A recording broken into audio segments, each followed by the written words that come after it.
MTA International, reaching the corners of the earth.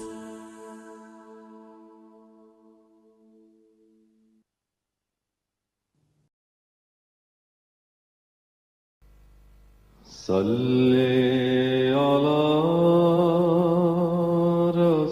رسولنا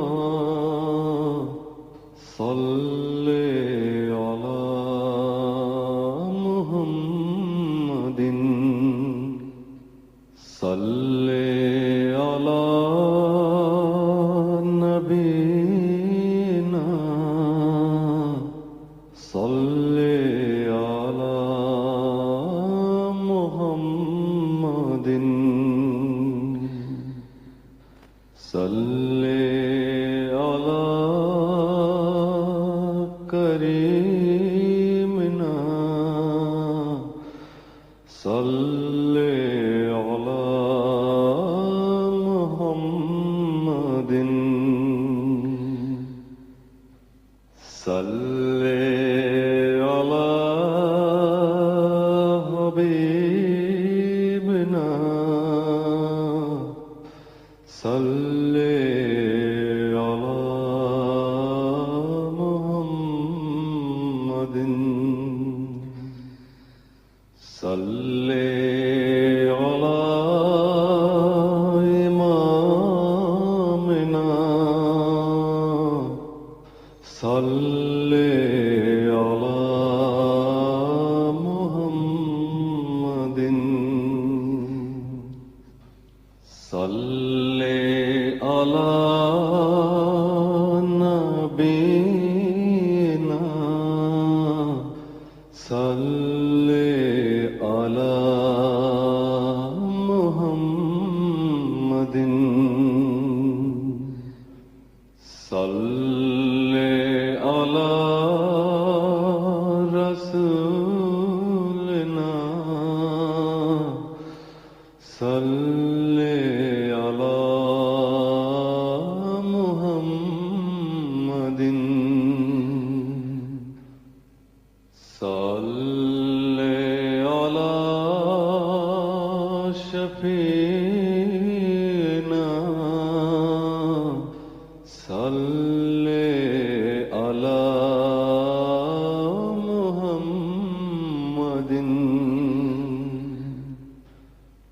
صلی علی کریمنا صلی علی محمد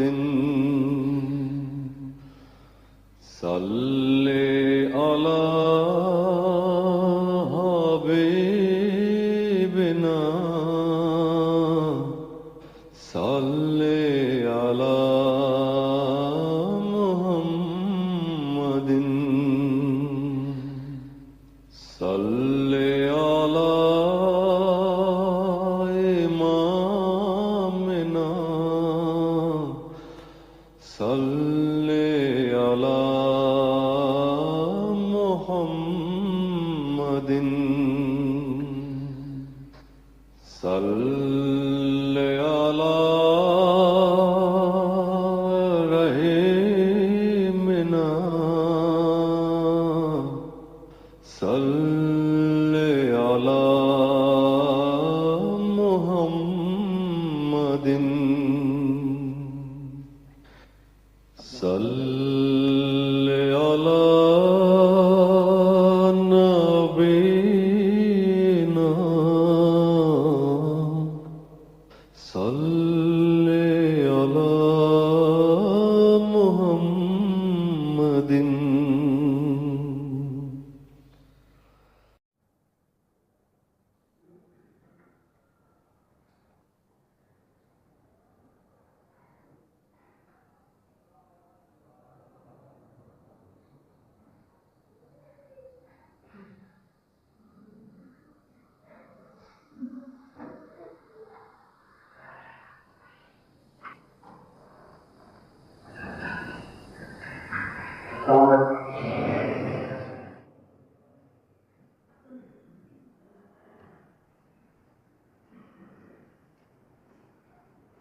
السلام علیکم ورحمۃ اللہ. اذان دے دیں.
أشهد أن لا إله إلا الله وحده لا شريك له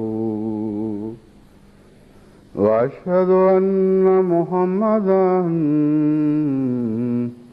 عبده ورسوله. أما بعد فأعوذ بالله من الشيطان الرجيم. بسم الله الرحمن الرحيم. الحمد لله رب العالمين الرحمن الرحيم مالك يوم الدين. إياك نعبد وإياك نستعين. اهدنا الصراط المستقيم صراط الذين أنعمت عليهم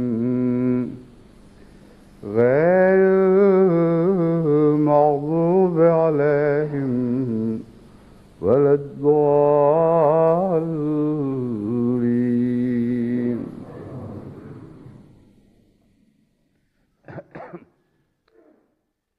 آج کے دن مختلف ممالک میں جو اجتماعات ہو رہے ہیں یا کل یا پرسوں ہوں گے، ان سے متعلق بعض اعلانات کرنا چاہتا ہوں، کیونکہ ان سب ممالک کی خواہش ہوتی ہے کہ ہمارا ذکر بھی جمعے میں چلے اور اس طرح اس عالمی برادری میں سب کو ہمارے لیے بھی دعا کی توفیق ملے.